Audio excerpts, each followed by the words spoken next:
Mejor hablar en M24.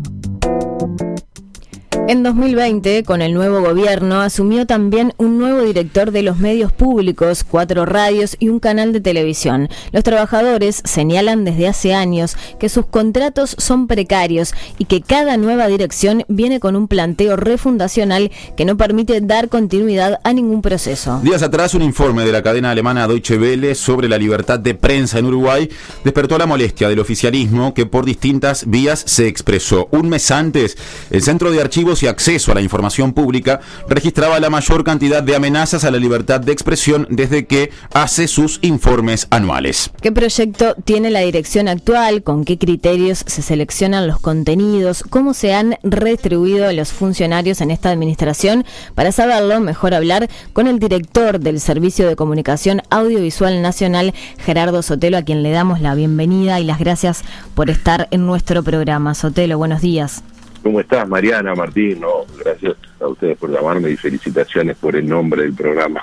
Muy bien, muchas gracias. Y vamos a hablar también sobre la necesidad de intercambiar miradas, de expresarse. Pero antes, Sotelo, le pregunto, cuando usted asumió en abril del año pasado como director del servicio, expresó que esperaba hacer profundos cambios en los medios públicos. Los sindicatos de las radios y la televisión, como decíamos en nuestra introducción, critican que una vez más una nueva dirección llega con un espíritu refundacional, dicen.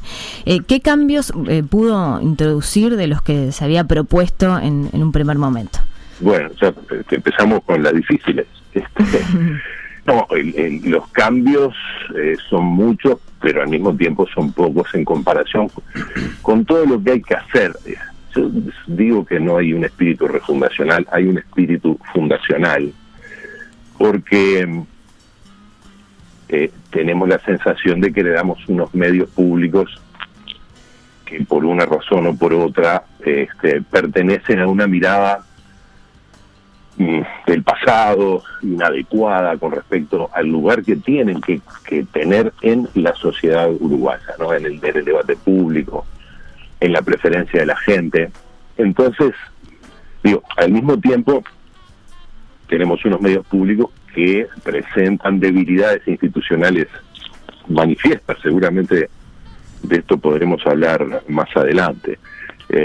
Al mismo tiempo tenemos una potencialidad enorme.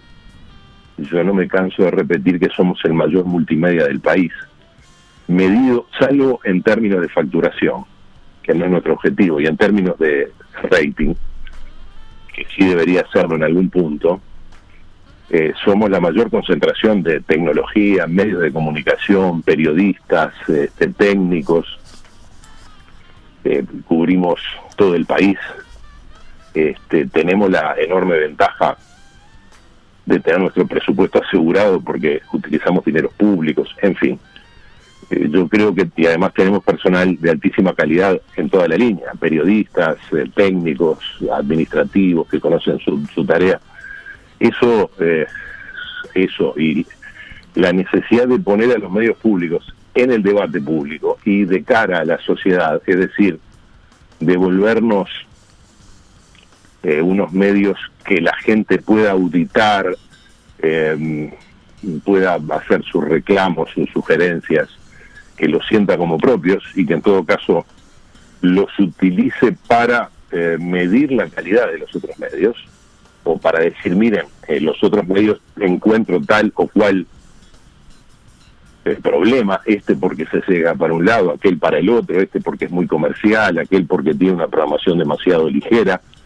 En cambio, encuentro en nuestra radio, en nuestro canal, una propuesta distinta que, si lo hacemos en línea con el mandato legal, tiene que propender a una ciudadanía crítica, que tenga elementos de análisis de la realidad suficientes, de calidad, veraces, variados, y al mismo tiempo un entretenimiento de calidad que lo haga,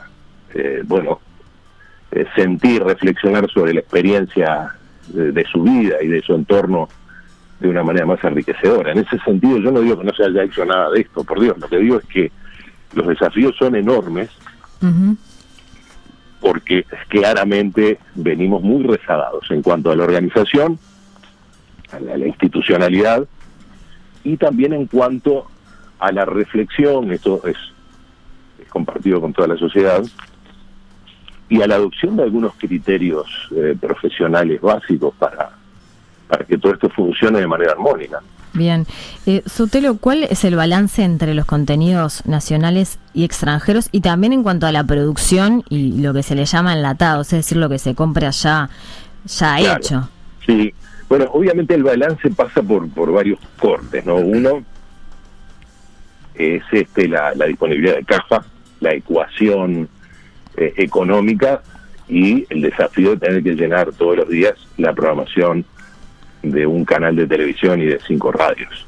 Pero cuantitativamente hablando, ¿cómo se expresa?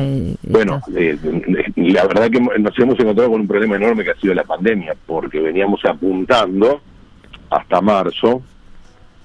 En el caso de la televisión, pues las radios son programas nacionales y eso no presenta y programas en general hechos por claro, nuestra gente. En el canal veníamos desarrollando una idea de programación basada fundamentalmente en contenidos periodísticos, informativos, en fin, de planteos y análisis de distintos aspectos de la realidad, dicho en formatos televisivos, informativos, flashes informativos, programas de análisis, magazines periodísticos y de actualidad que se hacían sustancialmente en vivo, es decir, ya el año pasado logramos producir más horas en vivo por día de lo que del canal que recibimos.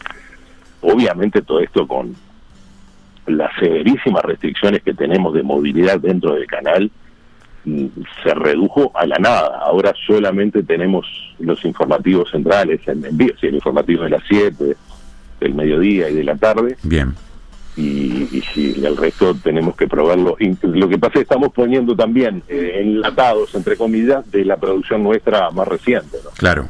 Sotelo, le cambio de tema. Hay una cuestión que se da con frecuencia cuando se discute acerca de los medios públicos, que tiene que ver con la pretendida imparcialidad o equilibrio y el rol de estos medios públicos y no gubernamentales, y que remite también o se vincula, entre otras cosas, con la forma de designación de las y los directores, en este caso claro, del SECAN, hasta ahora, es decir, mediante elección del Poder Ejecutivo sin venia parlamentaria, además de que no hay un directorio que integre, por ejemplo, a gente de oficialismo con gente de oposición.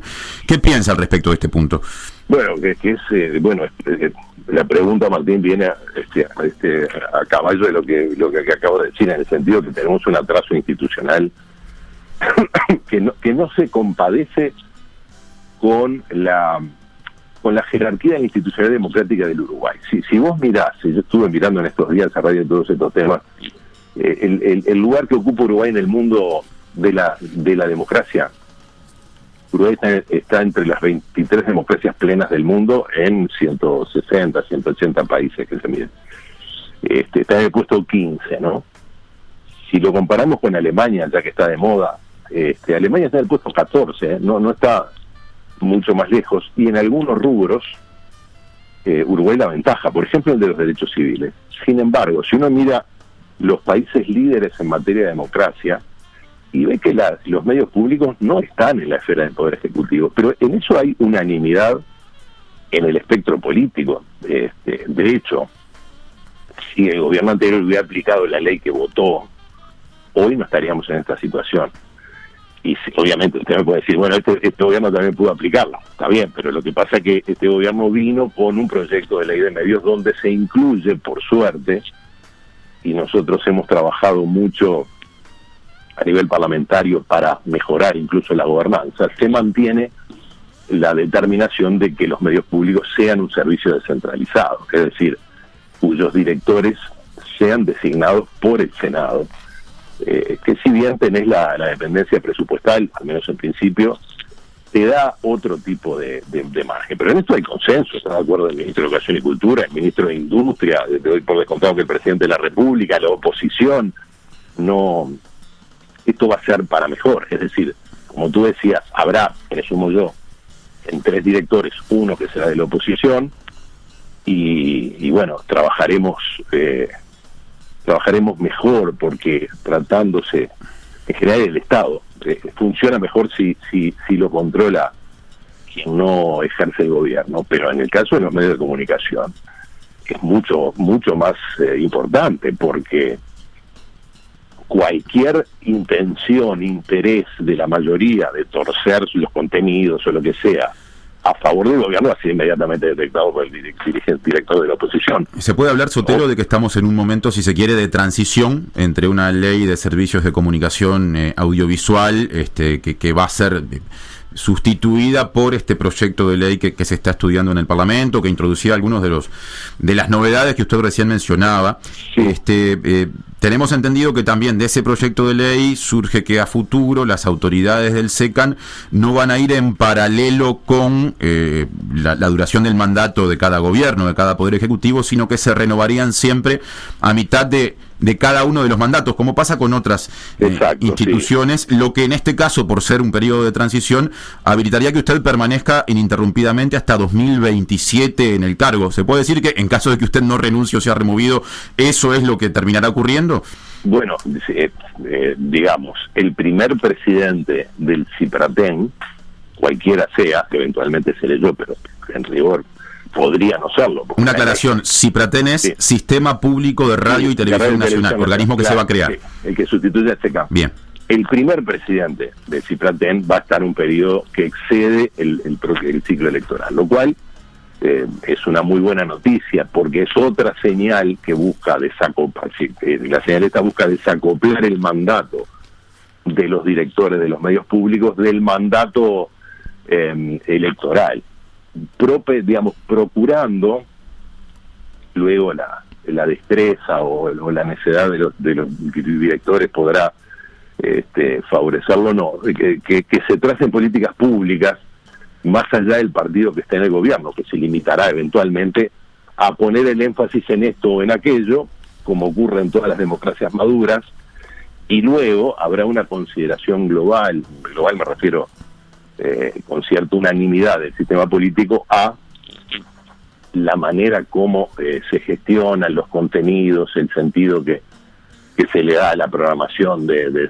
musical, a la programación cultural, periodística, etcétera. No, digamos, esto tiene que ver también con el debate sobre la libertad de expresión. Es como la diferencia entre la sintonía y la sintonía fina.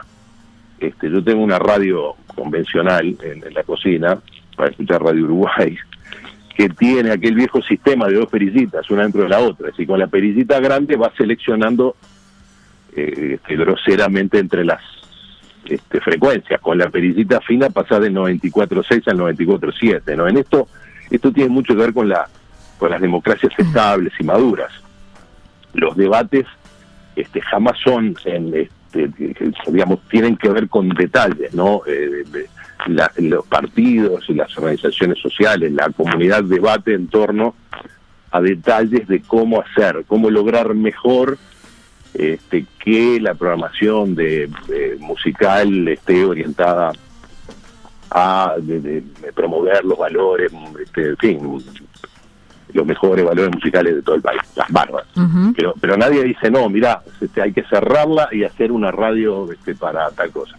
Esa es lo que tenemos que lograr, y me parece que eso es lo que se busca, es que haya políticas consensuadas, de largo alcance, que no tengan que ver estrictamente con el cambio de signo político en las elecciones, algunas, y luego la sintonía fina es, bueno, viene este gobierno, dice, vamos un poquito más para acá, un poquito más para allá. Lo que ocurre hasta ahora con todo, o casi todo, es que efectivamente, cada dirección que llega tiene las manos libres para hacer prácticamente lo que quiera, ¿no?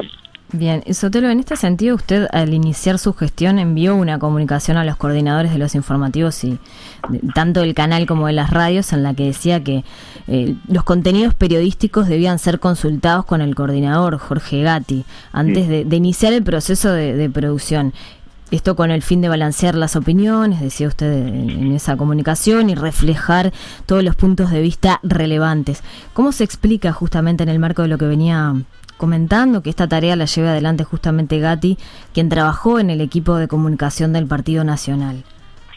Bueno, de hecho, que haya trabajado en el equipo de comunicación del Partido Nacional no debería ser obstáculo para que se desempeñe en el marco de una normativa muy específica, a menos que se presuma que quienes trabajaron en el equipo del Partido Nacional carecen de idoneidad técnico-moral. Obviamente en algún partido hemos trabajado todos en algún momento, o casi todos, y eso no tiene que ser obstáculo. ¿Pero usted trabajó en algún partido en un rol como el de Gatti? Yo sí, claro. Pero es que no sé si trabajó. Él lo que hizo fue una tarea, obviamente una tarea de propaganda política muy acotada, pero eso es anecdótico. Un paréntesis breve, cuando se refiere a ese antecedente suyo, ¿se refiere a su participación en el Partido Independiente, cuando usted dejó el periodismo hace poco o previamente? No, previamente, digo, muchos de nosotros, de los colegas que trabajan en los medios, casi todos los de mi generación, por razones propias de las circunstancias que tuvimos que enfrentar, hemos trabajado a nivel político, el punto no es ese, porque no hay manera de determinar que una persona que no participó nunca en la actividad política vaya a utilizar este cargo con fines políticos, ni al revés, que una persona que sí tuvo una participación menor no vaya a hacerlo con arreglo a criterios profesionales y objetivos. El asunto es qué hizo en este año o qué hicimos, porque en definitiva yo soy su jefe y fue quien escribió el comunicado. Y el resultado de este año es abrumador. Es decir, primero, no tengo ningún reproche de ningún partido político y ni organización social que nos diga nuestra opinión no fue escuchada. Es decir, se cumplió con lo que decía el comunicado de lo que decía es lo que está en las guías de buenas prácticas de los mejores medios públicos del mundo y debería estar en la de todos los medios de comunicación que hacen periodismo. Es una garantía, no tanto para el gobierno, perdón, porque el gobierno obviamente no precisa, si quisiera hacerlo, no precisaría un comunicado, simplemente utilizaría los medios para beneficiarse. Lo que dice el comunicado es una garantía, especialmente para la oposición. ¿Por qué?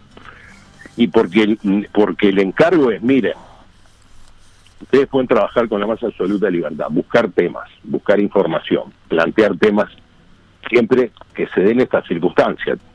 No puede servir al interés particular, o sea, el hecho de que tu grupo político, tu sindicato, tu religión, tu departamento o tu clase social esté afectada por un tema no es razón suficiente. Tiene que ser un tema que esté referido al interés público. Pueden darse las dos circunstancias. Bien.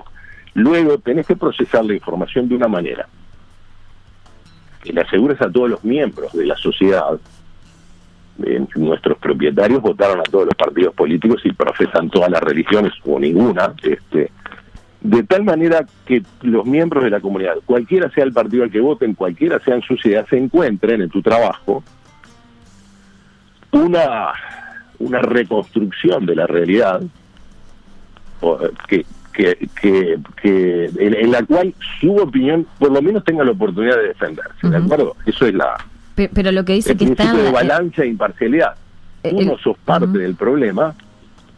Cuando actúas como periodista, tú sos imparcial, salvo obviamente que estemos hablando de un crimen o de un atentado contra los derechos humanos.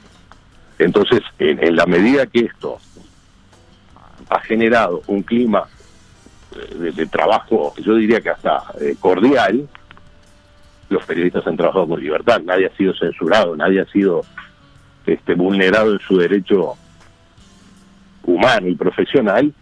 Lo que terminó ocurriendo es lo que decíamos hace un año que iba a ocurrir. Miren, esto es una garantía para toda la sociedad. Para empezar, tienen cómo medir la pertinencia de nuestro trabajo. Para seguir, también es una garantía para los periodistas, sobre todo para aquellos que tienen incorporados, que son la inmensa mayoría seguramente, la idea de que el periodismo en general y los medios públicos en particular no pueden ser utilizados para satisfacer intereses personales, para ocultar versiones de la realidad que molestan a nuestros puntos de vista, etcétera. Usted dice que lo que está contemplado en las guías de otros medios que usted considera como ejemplos es esto de que todos los contenidos periodísticos deban ser consultados antes de iniciarse con un coordinador o una figura de esta envergadura. Sí, eso es lo que ocurre. A ver, en el medio público que todos tenemos, o casi todos tenemos como faro, el más riguroso de todos, que es la BBC, y su réplica, que es la radio televisión canadiense. Son muy severos en ese sentido, pero lo que terminó pasando en los hechos es que la gente tiene sus propias iniciativas, se hace un menú de noticias, las noticias circulan. ¿Por qué? Y porque trabajamos con profesionales.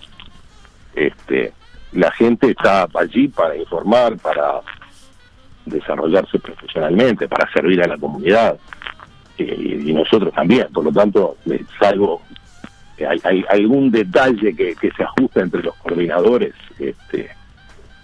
no ha habido ningún tipo de problemas en ese sentido. Al contrario, lo que ocurre es que tenemos que empezar a acostumbrarnos primero a ser exigidos con arreglo al cumplimiento de los cometidos que nos marca la ley, y en particular de los cometidos de trabajar en el Estado. Esto es un tema muy delicado, porque si en M24 o yo que sé, en Radio Carve se dedican a hacer propaganda a favor de una causa o de otra, de la misma, bueno, al que no le gusta cambiará de radio, pero están dentro del marco de la libertad de expresión. Es decir, tienen derecho, mientras no promuevan la desestabilización del sistema democrático, o la violencia, o la violación de los derechos humanos, pueden poner la radio al servicio de cualquier causa.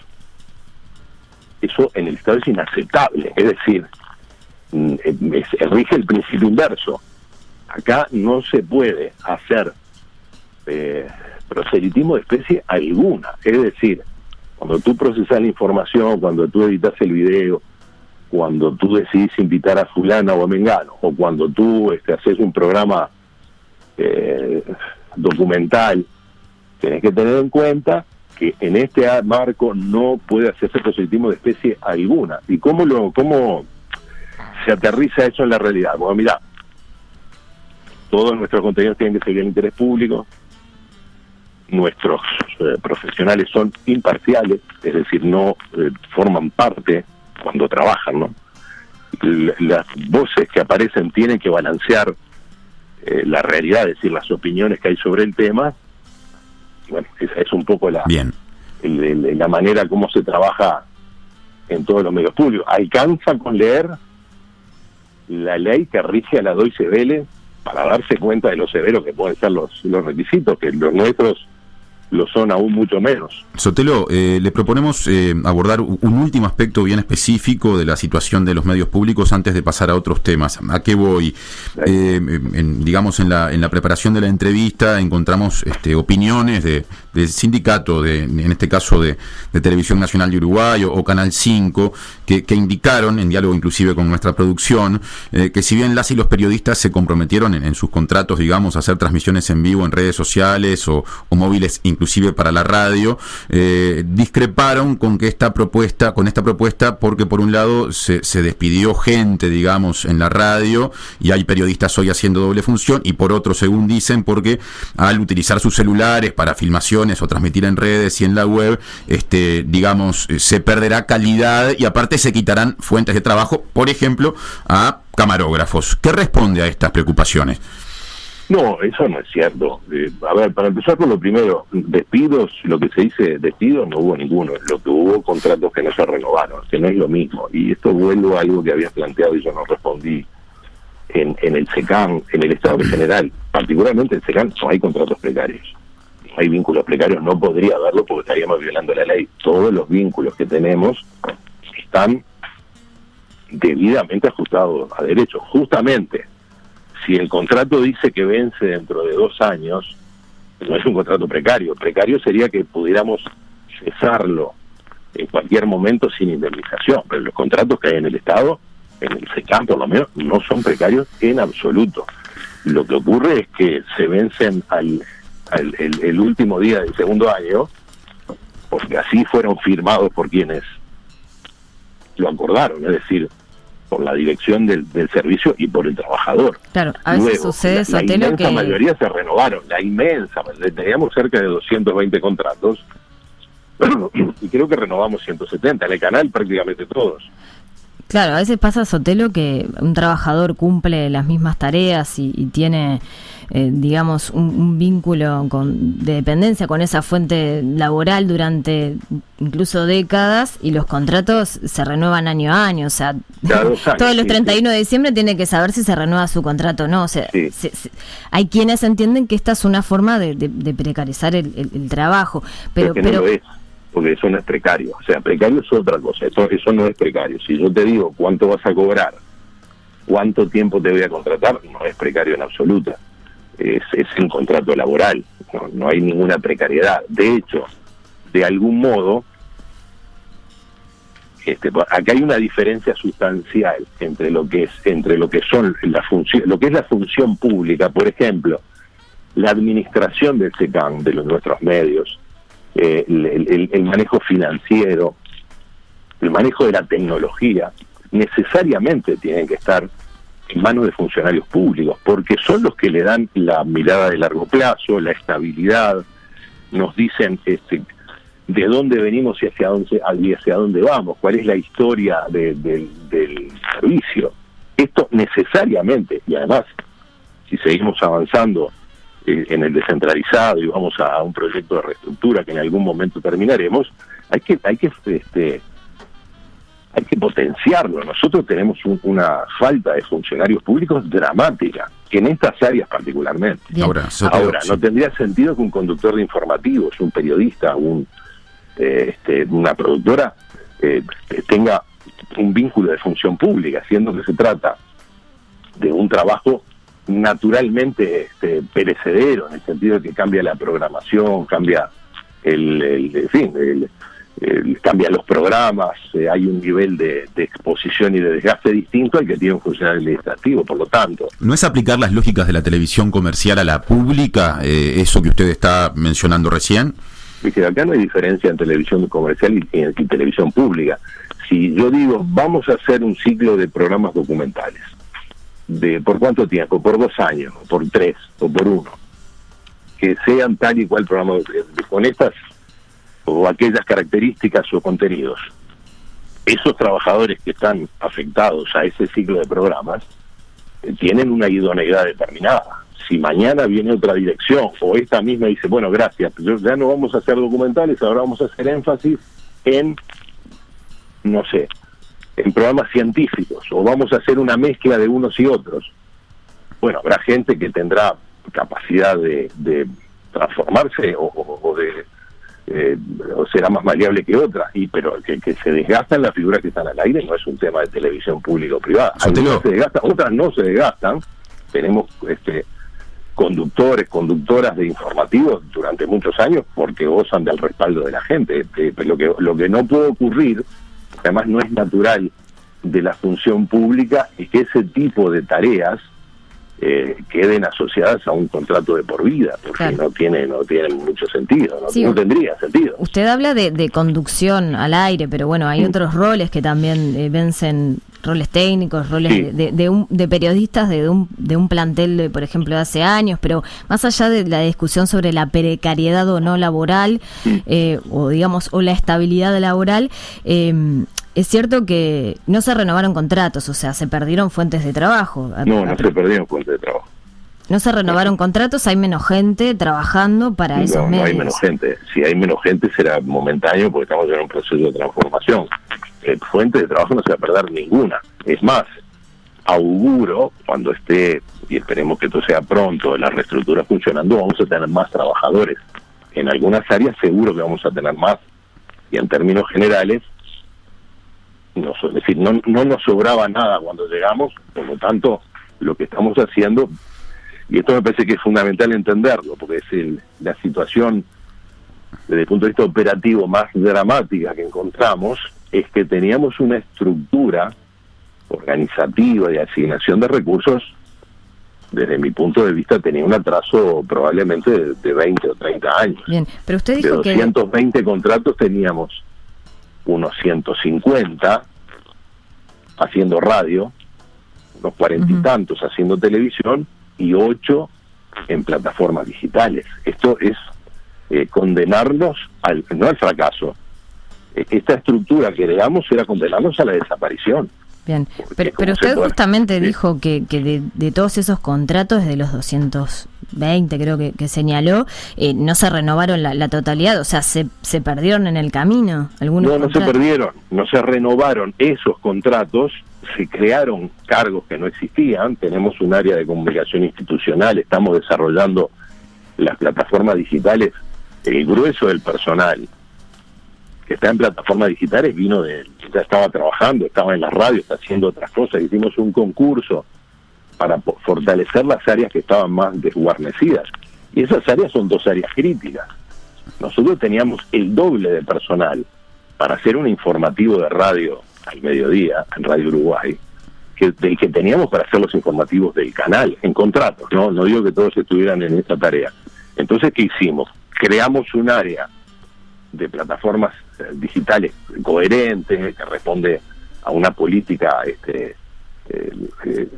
coherente de información, de administración de los recursos, y potenciamos el equipo de informativos del canal. Si ustedes miran, buena parte de las caras nuevas que hay en el informativo de Canal 5 vinieron del canal. Ayer veía en informativo central está Verónica Arellano, que de la radio, en la radio, ganó un concurso y ahora está trabajando en el canal, y así con muchos colegas que están haciendo móviles, etcétera. Para cerrar acá, creo que ya abundamos bastante en la situación de radio y televisión públicas. Le proponemos hacer una breve pausa, si nos puede esperar.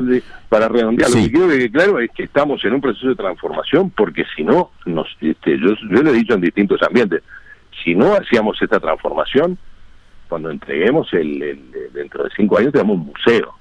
Y vamos camino a ser el museo de los medios públicos, pero no porque nadie, no puedo acusar a nadie, es porque la propia historia de la institución no favoreció una mirada integral, una mirada de corporación de medios o de multimedios públicos. Esa era un poco el énfasis que tuvimos que poner en el primer año, conscientes de que sí, lamentablemente hubo gente que se quedó sin trabajo, otra gente que tiene un trabajo que no tenía, en fin. Le proponemos hacer una pausa y nos metemos en la cuestión de la libertad de expresión que se ha discutido en los últimos días. Ya venimos. Vale. Seguimos haciendo Mejor Hablar en M24, en entrevista con Gerardo Sotelo, director de el SECAN, el organismo público vinculado a la comunicación audiovisual, esto es radio y televisión públicas. Dijimos antes de la última pausa, Sotelo, que queríamos hablar en este tramo final ya de la entrevista acerca de el debate que se ha generado vinculado a la libertad de expresión y de prensa. Contexto, ¿no? Un reciente informe de la cadena pública alemana Deutsche Welle, mencionada hace poquito por otros asuntos, sobre la libertad de expresión en Uruguay, generó un gran revuelo luego de que se mencionó que la libertad de expresión está amenazada, textual palabra. El informe se basó en una entrevista realizada a Edison Lanza, hoy director general de la Secretaría de Comunicaciones, Relaciones Institucionales e Internacionales de la Intendencia de Canelones y ex relator especial para la libertad de expresión de la OEA, y también tomó en cuenta el último informe de monitoreo de la libertad de expresión de CAINFO. Usted expresó una visión crítica al informe de la Deutsche Welle, de la cadena alemana. ¿Por qué motivo? Bueno, porque el informe de la cadena alemana viola los estándares de la propia Deutsche Welle, como parece claro. Si lo que procuraba era hacer un informe sobre el estado de la libertad de expresión en Uruguay, debió haber diversificado sus fuentes. Si lo que quería era entrevistar a un funcionario político vinculado a una intendencia, vinculado a un grupo de la fuerza de oposición, debió haberlo dicho y no ocultado. Fue tan flagrante el sesgo que tenía el informe que era realmente difícil de aceptar, sobre todo conociendo los rigurosos sistemas de contralor que tiene la Deutsche Welle, que aquello podría haber pasado inadvertido. De hecho, adelanto a decir que va a haber otros informes, esto sí balanceados, esperemos que por lo menos así lo sean. Bien. Sotelo, con respecto sí. Conozco lo de la Deutsche Welle Act porque justamente estuve trabajando mucho tiempo en un documento similar al que hay en los grandes medios públicos del mundo, por ejemplo en la Deutsche Welle, Entonces lo había leído y por eso el reproche que le hacía al director de la Deutsche Welle incluía referencias explícitas a cómo ese informe no cumplió con normas básicas del periodismo independiente, pero particularmente con la propia normativa de la Deutsche Welle. El informe mencionado, además de la entrevista a Lanza, también toma en cuenta un informe de CAINFO sobre amenazas a la libertad de expresión que refiere al año pasado y contabiliza 49 amenazas, que es el número récord en Uruguay desde que se realizan estos informes. A propósito, lo invitamos a escuchar qué nos decía el presidente de CAINFO, Fabián Werner, hace un tiempo cuando el informe de CAINFO fue publicado. Lo invitamos a oírlo, son simplemente algunos segundos. Tenemos un gobierno nuevo que, como todo gobierno nuevo, tiene gente que tiene mucha experiencia en el ejercicio de gobierno, que lo ha tenido antes, y tiene gente que no tiene experiencia de gobierno. Y eso también muchas veces hace que generen maneras de relacionamiento que no son las adecuadas y aparezcan llamadas que no deberían aparecer o hay conversaciones en tonos que no deberían existir. Pero lo cierto es que han habido en este último tiempo situaciones, llamadas, conversaciones que no deberían haber existido, por más que me digan que eso pasó siempre. Eso decía Werner. ¿Qué siente usted con respecto al momento político en función de este informe de CAINFO y el vínculo del poder político en este momento en Uruguay con los medios de comunicación?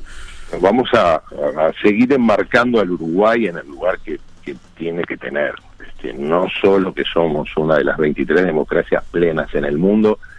En el caso de la libertad de expresión, de la libertad de prensa en particular, tenemos un estatus similar.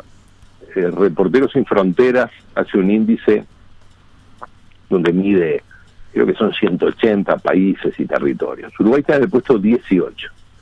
De vuelta, comparémonos con Alemania. Alemania está en el puesto 13. Estaba en el puesto 11 y empeoró 2 lugares. Uruguay el año pasado mejoró 1. Estaba en el 19, ahora está en el 18. ¿Y qué nos dice el informe? ¿O qué mide el informe? El Reporteros Sin Fronteras, bueno, mide el pluralismo, o sea, el grado en que todas las opiniones tienen acceso al espacio mediático, la independencia de los medios, la independencia del poder político, ¿no? La independencia económica, etcétera, el ambiente y la no existencia de autocensura, y ni que hablemos de censura, si hay un marco legal adecuado, si hay transparencia en el acceso a la información pública, si la infraestructura es adecuada y sobre todo si hay o no agresiones contra periodistas. En ninguno de estos indicadores Uruguay está mal. Podemos encontrarnos, como efectivamente nos encontramos, con problemas. Pero resulta que cuando uno mira que el reproche que le hace Reporteros Sin Fronteras a Noruega, que es desde hace mucho tiempo el país número 1 en el mundo en materia de libertad de expresión, y en Noruega hay también problemas, seguramente menores que los que hay en Uruguay. Pero, por ejemplo, le reprocha o constata una denuncia de parte de los medios de que las autoridades, dice, han impuesto una aplicación demasiado rígida del deber de confidencialidad en el marco de lo que ha sido el año de la pandemia. Es decir, un reproche idéntico al que le hizo el Bocha Lanza al gobierno uruguayo.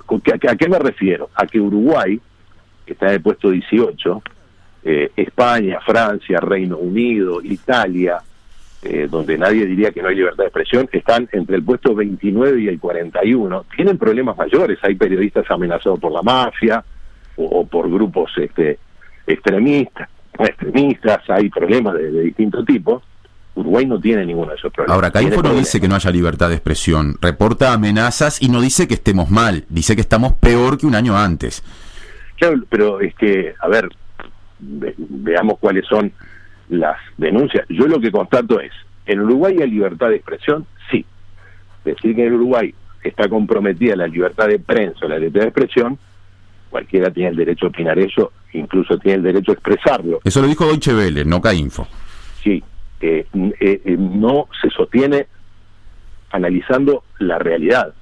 ¿Alguien dice que no hay problema? No, nadie. Ni el gobierno, ni yo, ni nadie dice que no hay problema. O situaciones no deseadas. Ahora, primero, Uruguay goza de la más amplia libertad de expresión del pensamiento, incluida la que se expresa a través de la prensa. Eso no cabe la menor duda. Pero si seguimos mirando otros indicadores la Corte Interamericana de Derechos Humanos, que va un poquito más allá porque habla de violaciones conexas, es decir, formas en las cuales se puede comprometer la libertad de expresión, no tan groseras como censurar o clausurar medios, y uno mira, intimidación no hay, obstrucción de canales de expresión no hay, obstáculos que impidan o limiten severamente el ejercicio de la libertad de expresión, a propósito tampoco, investigaciones indebidas o excesivas, en fin, podemos comparar la situación en Uruguay con cualquier baremo ajeno,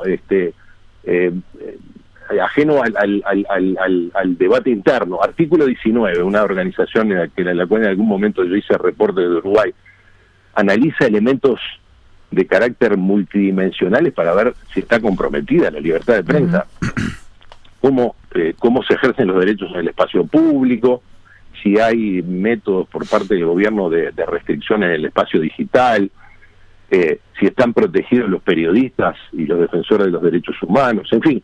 Yo no encuentro las 5 categorías de la UNESCO, es decir, no hay manera de afirmar que en el Uruguay esté comprometido o amenazada la libertad de expresión con arreglo a la realidad. Ahora bien, hay situaciones que nadie desea. Hay algunas que son estructurales, ¿no?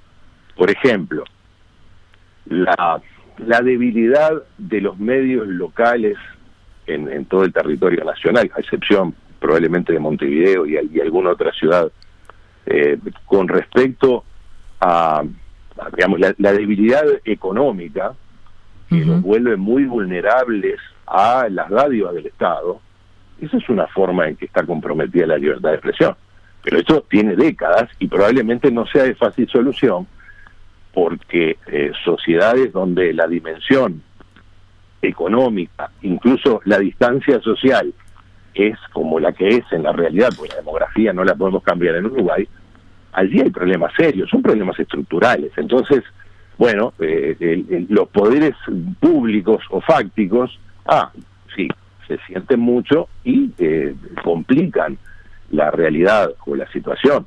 Bien. Ahora, eso no es de ahora, no es de fácil solución. Lo que no hay ahora es que es de lo que tenemos que hablar. Digamos, de lo que tenemos que hablar cuando hablamos de amenazas a la libertad de expresión. No hay ninguna política pública de restringir, amenazar, constreñir, castigar periodistas o medios de comunicación porque hablen en contra del gobierno o porque no obedezcan órdenes. Ahora, Sotelo, ¿qué piensa de la declaración de la Cámara de Representantes que se aprobó con los votos de la coalición, que rechaza enfáticamente lo difundido en el informe? Más allá de que a uno le guste o no, o acuerde en parte, que un poder político se exprese de esta manera formalmente, luego de 3 sesiones de discusión, digamos, ¿no es un poco contradictorio que se cuestione desde el poder político y de esta manera un informe de un medio justamente en nombre de la libertad de expresión? Bueno, es interesante el planteo que haces, Mariana, porque acá aparecen distintos elementos. Yo desde el primer momento dije y sostengo que una cosa es que tú digas, mirá, el gobierno se equivoca en su política contra el COVID-19. Tendríamos que ir a más restricciones. Y otro podría decir, no, el gobierno aplica las restricciones que debe.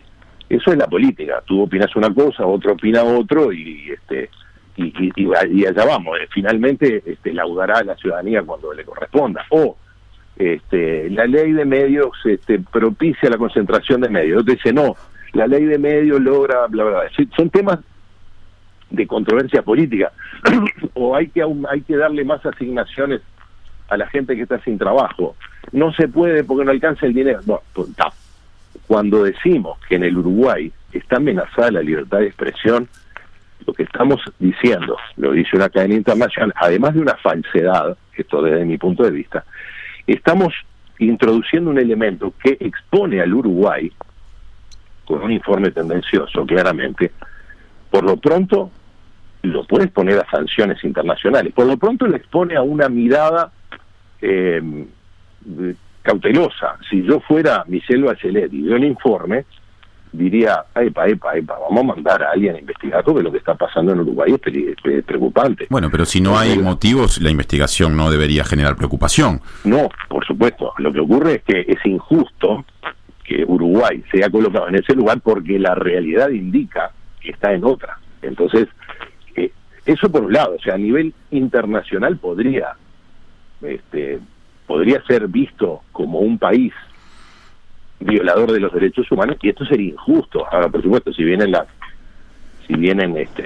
delegaciones, investigaciones, pues yo creo que sortearemos sin problemas esas investigaciones. Lo que digo que es injusto. Ahora, ¿no se cae en una visión un poco patriotera o nacionalista cuando se reacciona así desde el Parlamento, precisamente en función de esas inquietudes que usted plantea? Bueno, pero que los patrioteros actuarán de manera patriotera y los patriotas actuamos de manera patriótica. Son dos conductas distintas. Lo que yo digo es, sea como sea, seamos patrioteros, patriotas o antipatriotas, no es razonable que Uruguay esté en ese lugar, porque la realidad indica que en el país, en términos generales y también en términos particulares, estamos gozando de una amplísima libertad de expresión, de prensa, de pensamiento, donde ninguna persona, ningún grupo político, religioso, antivacuna, del tipo que sea, deja de expresar sus ideas en los más amplios foros. Bien. Ahora, justamente en ese marco hay derecho a contestación. Desde la cadena se dijo que se consultaron a autoridades de gobierno y no se les dio la entrevista. O sea, se podría haber pedido una entrevista por cualquier autoridad para aclarar esos informes, para expresar la otra cara.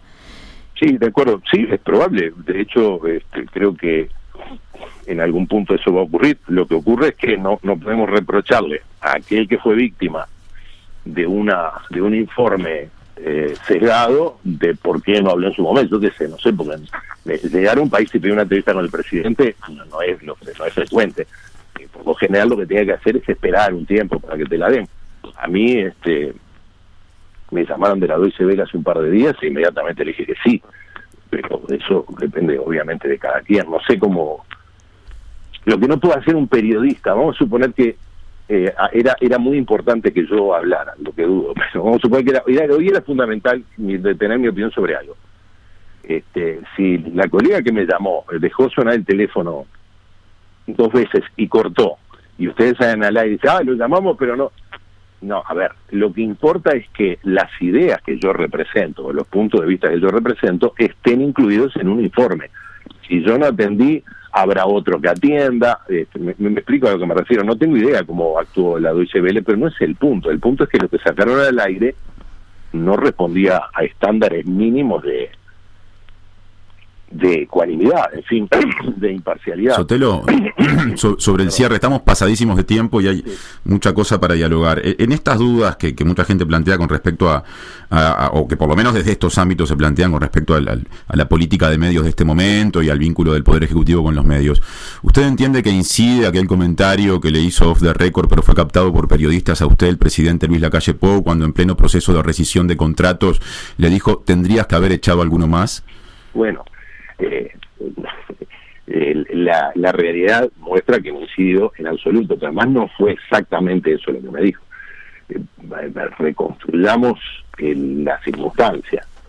Se habían anunciado que íbamos a cesar algunos contratos, y digamos, lo cual implicaba generar otros contratos, en algunos casos de algunas personas que iban a cambiar de situación. En ese debate, el presidente, en una actividad que no tenía nada que ver con eso, se acercó a mí y me dice, te quiero apoyar por las decisiones que estás tomando. Es más, capaz que hay que echar a más gente. Es decir, expresando que andá y echá, no, en absoluto. Nunca me lo dijo, no se lo dice a nadie, no es su estilo.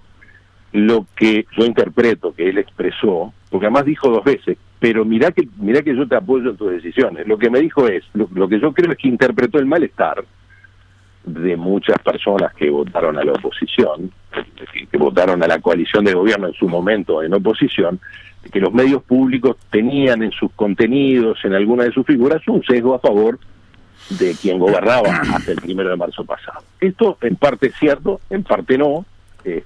Nosotros lo que vinimos a hacer no es a cambiar a unos por otros, como parece obvio, lo que vinimos a hacer es darle un balance en el manejo de la información y también una renovación con respecto a la parte de la programación, y el resultado es que no se cesó a nadie como consecuencia de ese diálogo, como parece obvio. Es más, seguramente en los días que siguieron a este encuentro, algunas de las personas que en principio iban a ser cesadas no lo fueron, porque esto lamentablemente el sindicato de la radio nunca lo ha dicho. Parte del, es decir, no es que hubo un acuerdo para cesar, porque no lo hubo. Lo que quiero decir es que ellos solicitaron y aceptamos rever, en caso de que existieran algunas situaciones que por razón de salud, de edad, de que fuera el único ingreso en la familia, podría, si estaban en la lista de ceses, ser contemplados, y eso fue lo que hicimos prácticamente, creo que en todos los casos que nos plantearon. Bien, Gerardo Sotelo, muchísimas gracias por estar con nosotros el día de hoy. No, yo les agradezco a ustedes, la verdad que fue un gusto compartir estos minutos con ustedes, y nada, sigan hablando. Muchas gracias. Hasta la próxima. Chao, chao. 97.9 FM Montevideo. 102.5 FM Maldonado. Escucha distinto.